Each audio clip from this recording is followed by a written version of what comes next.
Hey guys, Kyle, the Death Knight of Anime here, bringing you my review for One Piece episode 935. Alright, right out of the gate, we get a new opening to talk about. And to start off, visually, I'd say this is I like this is actually the interesting thing when it comes to the Wano openings for me, is that they offer such a freaking of variety of both fan service and spoilers in their openings. And this opening, visually, I'd say this is the biggest smorgasbord of both fan service and spoilers I've ever seen in an opening thus far. The latter of which is interesting to talk about because the pacing of the opening is so fast that even though they give you spoilers, they pretty much fly by you so fast that you can't really digest what exactly the pretty much spoiler actually is. Digest and just really everything that's going on in general in this opening. And in that respect, it almost feels like the perfect. It almost feels like the perfect spoiler opening because it gives you spoilers just long enough to tease you. It doesn't to basically tease any of the anime onlys. It doesn't give them spoilers long enough, spoilers that are big enough to actually to genuinely spoil them. It just gives you the spoilers long enough to tease you as to what's going on, and that's I think something that, and don't get me wrong, it's other I'm sure others have done this and I just haven't noticed, but to me I think if you're gonna do a spoiler opening, this to me is the way to do it, because if you do it this way, then it doesn't feel like you're blatantly spoiling them. You're just kind of teasing them a little bit. Now now talking about the song is definitely now talking about the song is definitely interesting because the song itself is definitely a banger, and it's definitely one you can definitely jam out to. But the cool thing about this opening for me is how it's timed to the visuals, because overall it has this very catchy high energy beat that's easy to jam along to, but every time the visuals hit sort of a rising action point, the song was perfectly synced with just the right high note as well. And again, it's something obviously you kind of expect from any opening to do, but what I'm basically saying is the thing with this song is that there are many different varieties. When it comes to with this song, there are many different varieties of high notes almost, at least from the way I'm hearing it, and because there are so many different pitches of high notes to the song, the song hits these different levels of high notes, and hit these different levels of high notes, and the visuals knew how to match those individual high notes as well. So it's it's the perfect. It's almost, it feels, it's an opening that honestly feels like the perfect match with each other. It basically it molds so perfectly in the visuals and opening, just kind of molds so perfectly into each other is what I'm saying. But yeah, I'm sure I've gone way too over analytical with this one. But yeah, okay. So obviously, the big reveal of this episode is that Komurasaki is in fact Momonosuke's sister Hiyori. And this is one of those times where the reveal itself isn't all that shocking, but what it represents in terms of the ongoing narrative in this arc is. Because the major thing with this reveal is that it puts much more of a spotlight, believe it or not, on Kyoshiro than it does on Hiyori, as it not only more or less confirms the assassination was indeed a whole case of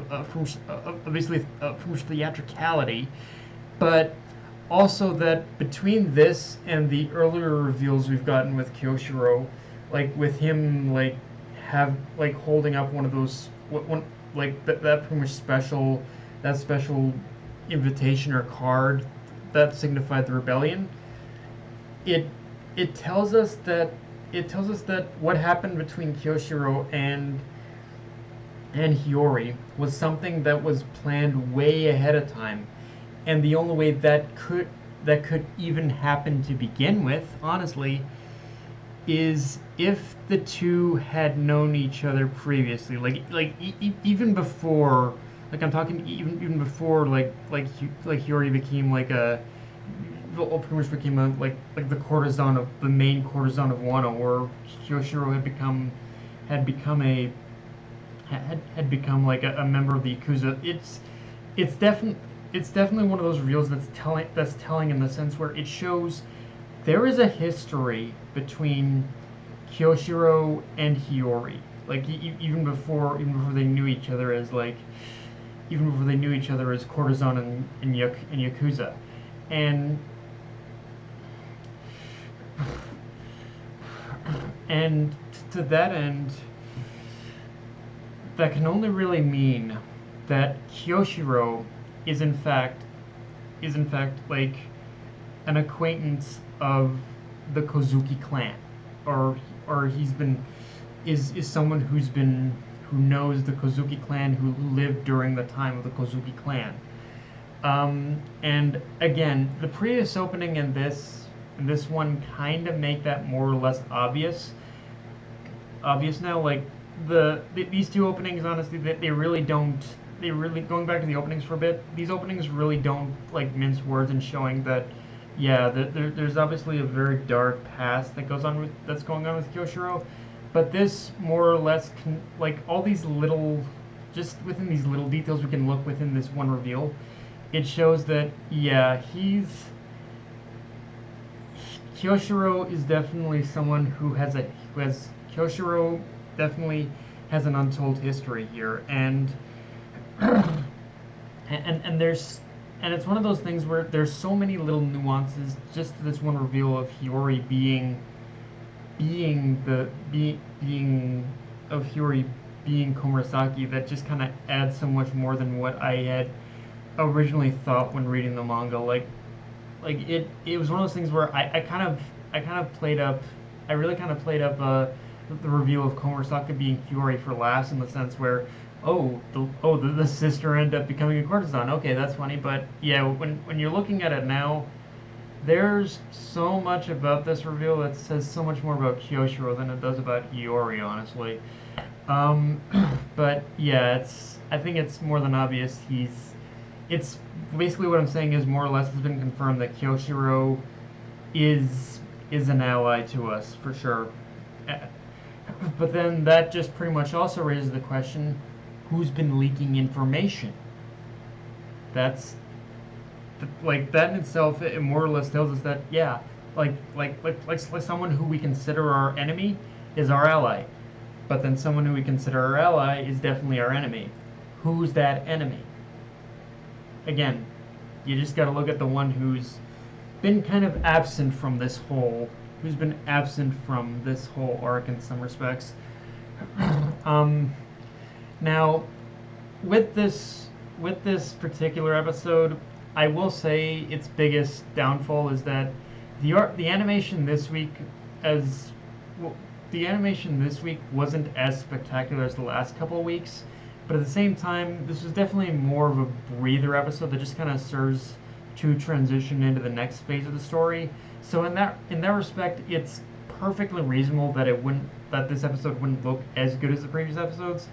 And honestly, I'm really starting to appreciate that episodes like this, even though they're not visually great, it kind of just makes us respect and appreciate the episodes that do have that equal amount of quality put into them as the Zoro Kamazo episodes, and and and it makes us appreciate those episodes more when they do finally appear. Like I can honestly, like, I can only imagine as to what like later episodes are really gonna look like. Like, it's gonna be insane to look at, I think.